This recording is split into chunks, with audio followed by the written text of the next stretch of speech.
L'histoire de Mia a commencé avec les sons mortels et assourdissants de la guerre. Après avoir perdu ses 2 parents, cette pauvre fille est adoptée par une femme qui transformera sa vie près de 3 décennies plus tard. Mia a rendu à sa mère une surprise qui vous laissera sans voix. Elle est née dans une famille musulmane en Sierra Leone. Le 6 janvier 1995, ses parents l'ont appelée Mia Binti Bangura. Cependant, au moment de sa naissance, une guerre civile sévissait dans le pays. Malheureusement, il n'a pas fallu longtemps avant qu'elle ne perde ses 2 parents. Son père a été assassiné pendant la guerre. Quant à sa mère, elle est morte de fièvre et de faim à un très jeune âge. Elle était déjà devenue une orpheline. Après la mort de ses parents, elle est allée vivre chez son oncle. Cependant, l'homme la considérait comme un fardeau et l'a abandonnée à l'orphelinat. Elle a été maltraitée par les travailleurs sociaux et a reçu le numéro 27, un numéro destiné à l'enfant le moins favori de l'orphelinat. La raison était son aspect physique. En effet, elle avait une maladie cutanée rare appelée vitiligo qui provoquait une décoloration de son cou et de son visage. Malheureusement, parce qu'elle était différente des autres enfants, elle a fait face à beaucoup d'intimidation et de préjugés. Les membres du personnel de l'orphelinat l'appelaient « l'enfant du diable ». Ils ne lui prêtaient aucune attention et ne la nourrissaient pas bien. Mais ce n'était pas tout.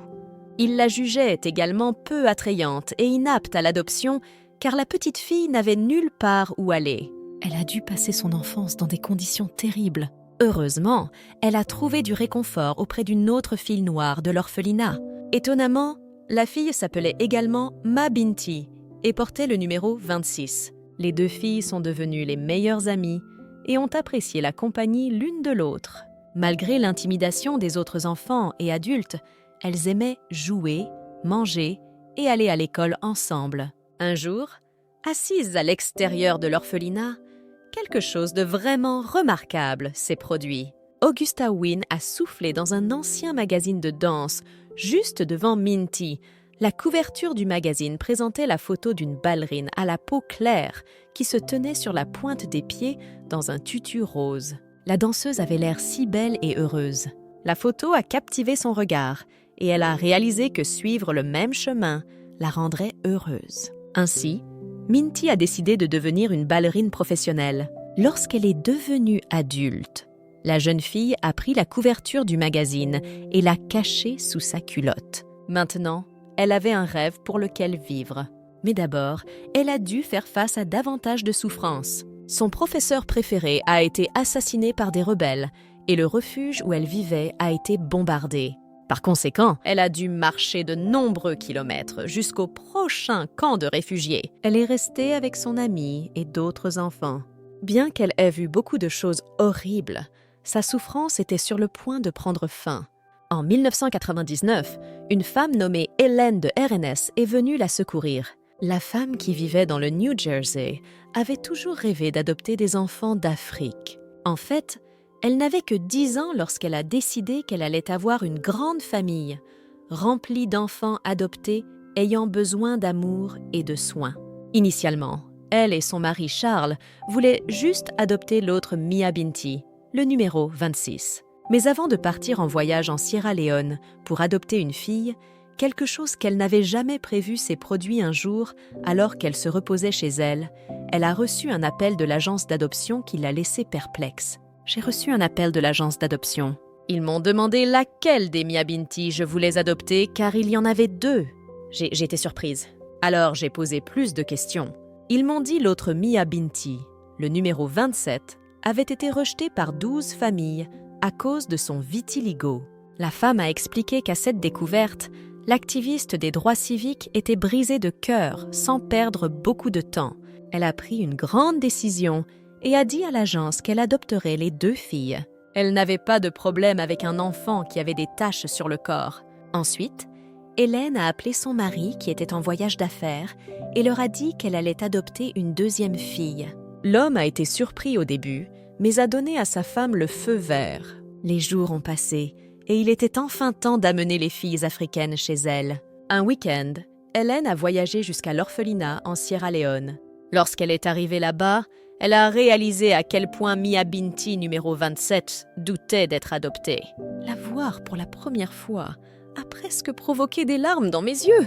Elle avait l'air tellement mal nourrie et malheureuse. Elle se tenait simplement dans un coin, les bras croisés. Je pense qu'elle pensait qu'elle allait être rejetée. Encore une fois, je suis allée vers elle et j'ai pris ses mains. Ensuite, je lui ai dit que j'étais sa nouvelle mère et elle a commencé à pleurer. Elle ne pouvait pas croire que quelqu'un était prêt à l'adopter. Elle se souvient qu'après avoir signé tous les papiers nécessaires, Hélène est rentrée aux États-Unis avec les 2 filles. Cependant, elle ne pouvait pas avoir 2 filles avec le même nom, car cela aurait compliqué les choses pour tout le monde impliqué. Elle les a donc renommées Mia Minta, la princesse, et Mia Mabin, la princesse. Mia est le numéro 26 et Mia est le numéro 27, à partir du jour où Mia a été adoptée. Sa vie a changé pour le mieux. Parfois, elle ressentait encore la peur du rejet. Mais heureusement, ses parents adoptifs lui ont donné tout l'amour et les soins qu'elle n'avait jamais eus. Il y avait tellement d'amour tout de suite. Je n'avais jamais été entourée de gens comme ça. Je n'avais jamais eu à m'inquiéter de rien et j'ai reçu le meilleur traitement de mes parents adoptifs. Elle a expliqué un soir après le dîner, Mia a montré à sa mère adoptive cette même couverture de magazine qu'elle chérissait. Puis elle lui a dit qu'elle voulait avoir des chaussures pointues comme celles de la ballerine. Hélène a été agréablement surprise par son souhait et elle lui a promis qu'un jour elle danserait aussi. Heureusement, elle a tenu parole. Quelques semaines plus tard, elle a inscrit la fille et sa sœur, Mia, à des cours de ballet. Mia a pris les leçons très au sérieux. Après tout, c'était son rêve d'enfance d'être une ballerine. Quelques années ont passé et elle a commencé à s'adapter à sa nouvelle vie. Hélène était toujours là pour elle, modifiant et ajustant ses costumes pendant des heures afin qu'ils puissent correspondre à sa couleur de peau. Mia s'améliorait de jour en jour avec ses cours de danse. Cependant, elle devait toujours faire face à ses insécurités concernant son apparence précise. Elle était très préoccupée par sa condition cutanée. Néanmoins, elle était déterminée à prouver quelque chose à tous ceux qui doutaient d'elle. Elle avait hâte d'avoir sa première danse devant un grand public. Enfin, le jour de son tout premier spectacle est arrivé après s'être habillée. Mia s'est précipitée vers sa mère adoptive qui était assise dans le public. « Maman, tu vois les taches sur mon corps ?» Elle a demandé, l'air inquiète. Hélène a souri et a dit à ses filles qu'elle ne pouvait vraiment pas les voir. Elle lui a dit qu'elle ressemblait simplement à de la poussière de fée, soulagée par les paroles de sa mère. Elle a répondu « Oh, génial! Maintenant, je peux être une ballerine professionnelle. » Heureusement, son spectacle s'est très bien passé ce jour-là. Les mois ont passé et elle est devenue de plus en plus à l'aise avec son corps. Lorsqu'elle avait 17 ans, elle est devenue la plus jeune danseuse étoile à se produire au théâtre de Harlem à New York. 1 an plus tard, la jeune fille de Sierra Leone a été embauchée par le prestigieux Dutch National Ballet. Bien qu'elle soit encore adolescente, elle pouvait désormais subvenir à ses propres besoins. Au fil des ans, Mia a commencé à danser en tant que soliste. À 22 ans, elle est devenue l'une des ballerines de haut rang de la compagnie. Elle était ravie que son rêve de devenir une ballerine professionnelle se soit enfin réalisé. Cependant, cela ne s'est pas fait sans mal. Elle a dû travailler dur pour y arriver, mais ses résultats valaient certainement tout le temps passé dans la douleur. À ce stade, elle était recherchée par de nombreuses grandes compagnies et professionnels du monde entier. Mia est devenue tellement célèbre qu'elle est même apparue dans les clips de Madonna et de Beyoncé. Elle ne pouvait pas croire à quel point elle était devenue riche et influente. Un soir froid, elle s'est assise sur un canapé et a réfléchi à tout le chemin qu'elle avait parcouru. Il lui avait fallu 27 ans de sa vie pour en arriver là, et elle a réalisé que tous ses rêves n'auraient pas été possibles sans Hélène. Voici donc comment la jeune fille l'a remerciée chaque fois qu'elle avait du temps libre. Elle l'emmenait dans des voyages coûteux et lui achetait des cadeaux.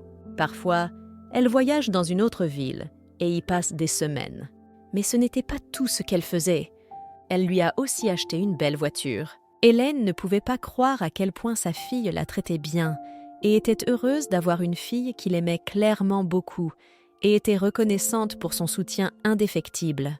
Aujourd'hui, Mia est ambassadrice de War Child, une institution qui cherche à améliorer le bien-être des enfants vivant dans des zones de conflits armés et de violence. Quelle est votre opinion au sujet de cette histoire? Dites-le nous dans les commentaires.